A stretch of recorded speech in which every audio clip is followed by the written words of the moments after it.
Wait, 49. Oh, it is? Yeah. So Look at the man end. over here. Well, yes. Because we got Right. 60. Oh wait, 60, 59, 58. So it's that way.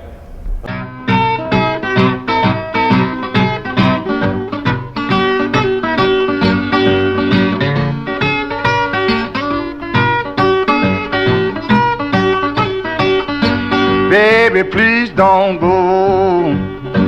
Baby, please don't go. Baby, please don't go back to New Orleans. You know it hurts me so.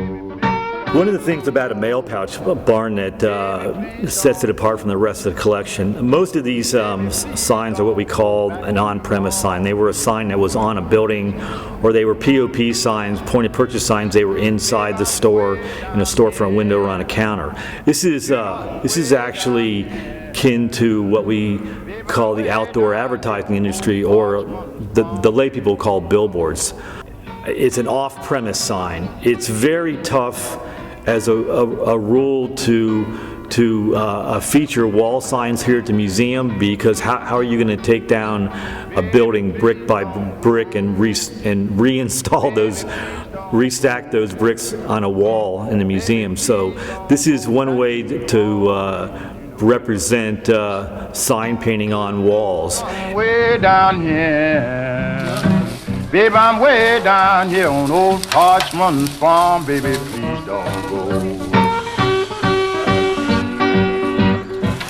This is meet Roger Grace. Hi, Roger. Roger Warwick, his dad was the last mail pouch painter. Oh, Charlie Warwick. That's pretty cool. Did he do this one? We think so. We think so, yeah. How do you know? Why do you think? 'Cause- Because it would have been in the right time frame for Yeah, him to do it? definitely his time frame, just a question of, it could have been someone else if it was done in the 60s or before that. He was the only one from about 74 on painting. So, I believe the interesting thing about my dad was that he became the last mail pouch barn painter in the early 70s when the program was cut back quite a bit.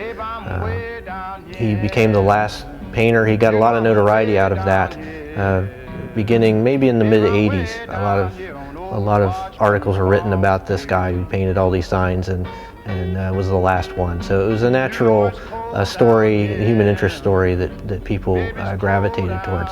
I'm not sure it had anything to do with the product that he was selling, because it was tobacco and it was starting to fall out of favor at that time even.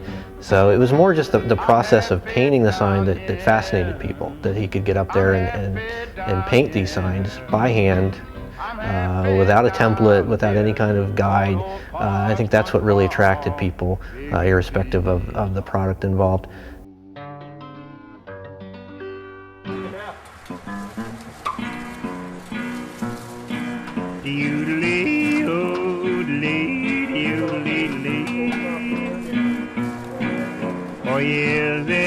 What Tracy's doing right now, Tracy's up on a ladder out front.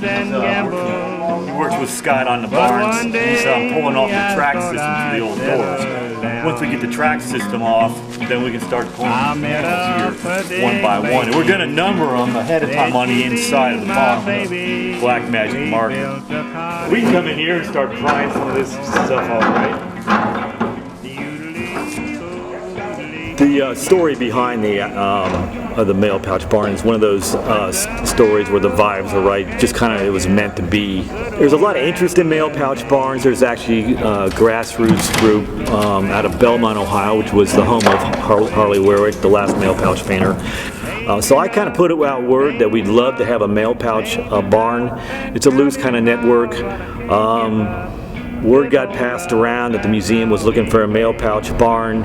And apparently there was this barn in Lanesville, Indiana, of all places. It's about 30 miles west of Louisville, just south of I-64. There was a mail pouch barn that had been sitting along an old state route, which was once often traveled, but with the advent of the interstates, it wasn't as traveled as much anymore. But there was a barn up on a hillside that was going to get torn down. So we assembled a crew, a couple guys that worked with the museum, myself, my girlfriend, a photographer friend, and barn experts, and We had it scheduled for a Thursday in late October. Now, the fall can be kind of an iffy time in Cincinnati or in the Midwest. That day it was just like one of those days meant to be. It was about 65 degrees, clear skies, a nice little breeze blowing, and it was a perfect day for a barn raising or a barn de-raising.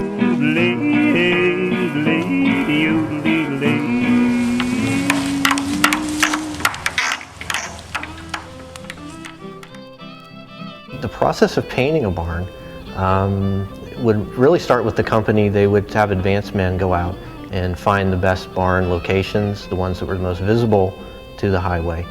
They would make the arrangements for the contract with the farmer, with the barn owner. They would then contact my dad at that time or one of the crews that were in that area. They originally had two-man crews. I believe they had 4 crews going in the early days. So these crews would be contacted to go out and head to the barn and go to work on it. The time involved would depend obviously on the size of the barn and even the texture of the wood on the barn would determine how long it would take. Generally, with the two-man crew, you could knock out an entire barn, both sides, in a day actually. An average-sized barn.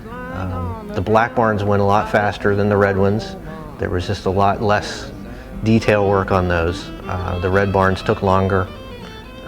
You could probably double your time on those because you were trimming the letter and adding a shadow, and it was just a lot more labor involved in those.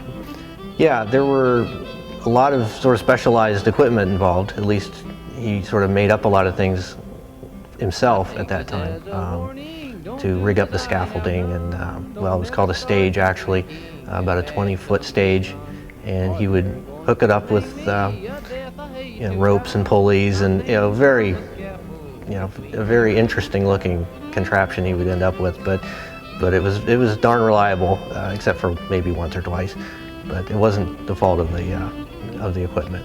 But there was a lot of effort involved just getting the sign ready to be painted, mixing the paints and getting everything in place and up on the wall and up on the barn. And I think that was the hardest part of the job. I think he actually enjoyed the painting, and getting through all the equipment was more of the chore. So there's numbers on all these. Yeah, good. And well, we put them on here, but I didn't know if they would. Well, the dusty ones on top are hard to see, but it's getting easier. Okay. What we did is we went inside the barn and we numbered the panels on the back side in order, so that when we took them down, we stacked them in order on my trailer, and then we drove back to Cincinnati. The idea being, when we wanted to put the barn back up, that they would all be numbered. It would have been quite a task to just lay out these vertical boards and try to put them back in the right order to spell mail pouch. Do it once. Yeah. What are these? 66, 67, so they should go far. What number is that? 49.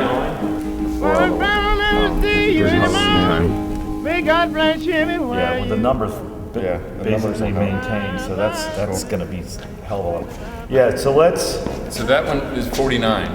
My temptation is to put it on this line. Yeah, let's put them all the way up there. 2006. Okay.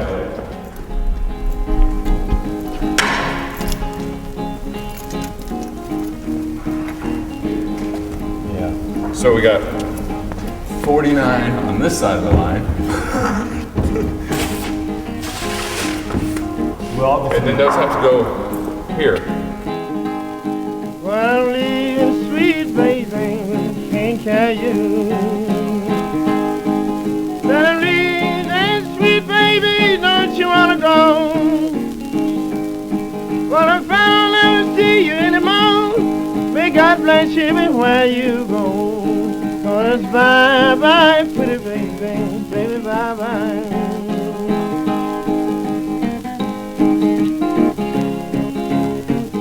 this is one of those rare projects where everything just kind of seems to go right. And from the very beginning, when we put out word about we were looking for a barn, defining the barn coming down, and the whole community spirit of taking it down, finding the barn restoration experts to make sure we got it down safely, all the way through to installing the barn here at the museum. If you look at it, it fits perfectly. We didn't have to cut any of the boards. It just happened to turn out to be that the boards that we took down were 16 feet in height, and the barn was 50 feet wide. So it just seemed to just drop right in there as if it was meant to be. Dad would be very, very proud to have his work here in the American Sign Museum. This would have really meant a lot to him to have the sign preserved this way, and not only for his work but for all the guys that painted before him, and just generally paying tribute to the large-scale freehand outdoor advertising that he was a part of. He was always very good to mention the people that came before him, that showed him the ropes, and he would really enjoy seeing their work on display here, and to be a big part of that, it would have meant a lot to him.